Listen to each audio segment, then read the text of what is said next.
मामला हुआ, हम धान लेके आए, अब यहाँ अब ठग लेंगे, अब क्या मामला? ठग लिया? और क्या? धान लेकर आए इनके यहाँ। अच्छा ये इनके तौल में अंतर है। अच्छा, कितना अंतर है? कम से कम 8 किलो 10 किलो ये ज्यादा तौलते हैं। बाद जो तो अधिकारी गण आ गए तो ये लोग भाग गए। फिर अभी वही बोरा हमने दूसरे कांटे में तौलाया तो 71 किलो निकल रहे हैं। अच्छा, इनके उसमें कितना निकल रहा था? और हमारे 61 किलो 500 का मतलब जो तौल किया था वही बोरा में। क्या हो अगर कड़ी मेहनत के बाद भी सही लागत ना मिले, खुलेआम गबन किया जाए, घोटाला हो, भ्रष्टाचार हो और लाखों की लूट मचाई जा रही, लेकिन देखने वाला कोई ना हो। बांदा के किसानों के साथ भी कुछ ऐसा ही मामला सामने आया है, जिसके बाद उठते हैं तमाम बड़े सवाल।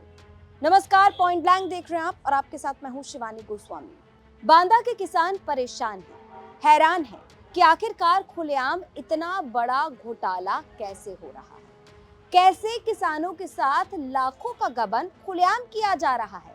धड़ल्ले से ये बड़ा घोटाला हो रहा है। दरअसल इस घोटाले की पूरी कड़ी समझिए। एक किसान धान की बिक्री के लिए पहुंचता है बाजार व्यापारी के पास में। अब आरोप है कि जब किसान ने अपनी धान का वजन, मतलब कि जब तोला उसको अपने घर पर, तो वजन निकला 71 kg, और वही धान जब व्यापारी के पास में तोली गई तो वजन निकला 61 kg, यानी लगभग पूरे 10 किलो का अंतर। अब सवाल उठा कि क्या ये एक का मामला है या बाकी किसानों के साथ भी ऐसा हो रहा है? क्या वाकई तोल में गड़बड़ी दिखाकर किसानों का लाखों रुपए का नुकसान किया जा रहा है? क्या ज्यादा सामान लेकर कम उनको पैसा दिया जा रहा है? अब किसान पहुंचा और देखा कि वो जो व्यापारी है वो देखते ही भाग निकला, और उसके बाद हुआ बड़ा खुलासा। बड़ा खुलासा ये कि अब तक कई किसानों को चूना लगाया जा चुका है। कई किसान इस धोखाधड़ी का शिकार हो चुके हैं। किसानों को थोड़ी ज्यादा लागत का लालच देकर उनसे ज्यादा का सामान कम में दिखाकर लूट लिया जा रहा है। अब किसानों का क्या कुछ कहना है, सुन लीजिए जरा। धान लेकर आए इनके यहाँ। अच्छा ये इनके तौल में अंतर है। अच्छा, कितना अंतर है? कम से कम 8 किलो 10 किलो ये ज्यादा तौलते हैं। आप कहाँ लेकर धान आए थे?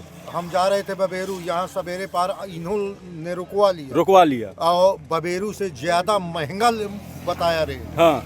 तो हमने सोचा कि यही दे दे। हमें मालूम नहीं था कि यहाँ क्या हो रहा है। हम धान दे दिया। फिर ट्रैक्टर वाले से पूछा कि तुम्हारी ट्राली में कितना धान आता है। उन्होंने बोले कि 15 से 16 कुंटल धान आता है छुट्टा। अब 25 बोरी एक्स्ट्रा भी थी। अच्छा। अब 16 कुंटल 20 किलो धान निकला मेरा। हाँ। कुल अब 25 बोरी धान वो चला गया ज्यादा। ये समस्या है। अब तो आपको कैसे पता चला कि इसमें जो है? आज हम लोग आए यहाँ, तो हमने इनको देखने के लिए, ठीक, तो ये गाड़ी लगी थी पहले से, कुछ माल इनका तौल गया, वो अंदर कर दिया। इसके बाद यहाँ से जब हमको देखा ये लोग तो सब भाग गए, यहाँ कोई नहीं था। क्या मामला हुआ, हम धान लेके आए, अब यहाँ अब ठग लेंगे, अब क्या मामला? ठग लिया? और क्या, ठगन तो ले। अच्छा, तो आया पैसा तो आपने यहाँ धान बेचा था? धान बेचा। तो धान में क्या हुआ था? धान में क्या हुआ, हम बेच के चले गए, हमको कुछ पता न चला था। अब पता चला तो अब हमारा एक टाली में 10 कुंटल उतारी, एक टाली धान हम आ रहा है। तो कम तौलते थे क्या? कम कहता भी, तो अब हमारे घर में खुद काटे जाते, तुम कहो कि नहीं इतने धान इतने में निकाल के आ गया। अच्छा, हम कुछ ना बोले, हम पढ़े न लिखे तो भैया। आज यहाँ पर धान बेचने कहाँ जा रहे थे? हम बबेरू जा रहे थे। अच्छा, तो क्या हुआ फिर? फिर यहाँ रोक दिया गाड़ी। रोक के बाद जो है इनसे रेट मांगने लगे। रेट बताया 3320 रुपया। अच्छा, और नगद में जो हो तो नगद का पैसा नहीं काट रहे थे। तो हम कहा बबेरू में क्या रेट था? बबेरू में जो हो तो 3300 वो भी ले रहे हैं, 3300 3350, लेकिन 50 रुपया वो काट रहे हैं जो हो तो नगद में। अच्छा, तो हम सोचा कि 50 रुपया नगद में काट रहे हैं, ये नहीं काट रहे हैं तो हम यही दे दें।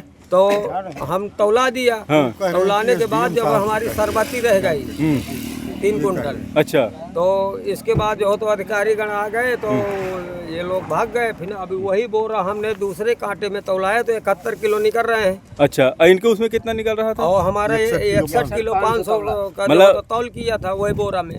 और वही सिल के बोरा अंदर लगे हैं हमारे, अभी उसी तरह लगे हैं बोरा। तो किसानों की सीधा सीधा मांग है कि कारोबारी के खिलाफ मुकदमा दर्ज किया जाए, इंसाफ दिया जाए, और न जाने ऐसे कितने किसान हैं जिन्हें शायद अपने साथ हुई इस धोखाधड़ी का एहसास ही नहीं है। उन्हें पता ही नहीं है कि हुआ क्या, कैसे उनके साथ खेल हो गया, कैसे उनके साथ लूट मचा भी दी गई और उनको कुछ समझ ही नहीं आया।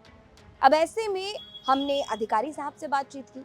हमेशा की तरह आपके सवालों को लेकर हम अधिकारी साहब के पास पहुंच गए, तो वहीं मौजूद मिले सचिव साहब। सचिव साहब से जब सवाल किया गया कि आखिर तोल में गड़बड़ी कर किसानों के साथ ये लूट कैसे की जा रही है, तो अधिकारी साहब बताते हैं कि इलेक्ट्रिक फॉल्ट हो सकता है। मतलब हद है कि यहाँ किसानों के साथ में लाखों की लूट मच जाती है, किसान परेशान हैं, बेहाल हैं, और यहाँ पर अधिकारी साहब इलेक्ट्रिकल फॉल्ट की बात कर रहे हैं। किसान संतुष्ट हुए हैं? हाँ, किसान को संतुष्ट कराया गया है, दोनों की सहमति से। अच्छा। किसान सारे संतुष्ट हुए हैं। इसमें घटतौली का मैटर चल रहा था, वो इलेक्ट्रॉनिक काटा है जी। काटे में कभी कभी ये होता है कि इलेक्ट्रॉनिक चीज़ें जी। फॉल्ट होते हैं, जो भी है। इन्होंने इलेक्ट्रॉनिक काटा चेक भी कराया हुआ है, उसका दिया है, रसीद दिया है, तो बाकी तो क्लियर हो गया, समझौता हो गया सबका। तो अधिकारी साहब कहते हैं कि जो मशीन है इसमें इलेक्ट्रिकल फॉल्ट हो सकता है। साथ ही ये भी बताया गया है कि किसानों का जो नुकसान हुआ है उनकी भरपाई कर दी गई है, उनका पैसा जो है वो वापस दिलवा दिया गया है। लेकिन सवाल ये उठता है कि आखिर ऐसे कितने किसान हैं जिनके साथ ये धोखाधड़ी हुई है? क्या सभी किसानों का पैसा वापस करवा दिया गया है, या कुछ किसान ऐसे भी हैं जिनको पता ही नहीं है कि उनके साथ गड़बड़ी हुई है या उनके साथ धोखाधड़ी की गई है? ऐसे में उठते हैं तमाम बड़े सवाल। तो तमाम जिम्मेदार अधिकारियों से हमारे यानी यूपी तक के ये कुछ सवाल। पहला सवाल, किसानों के साथ खुलेआम घोटाला, क्या देखने वाला कोई नहीं?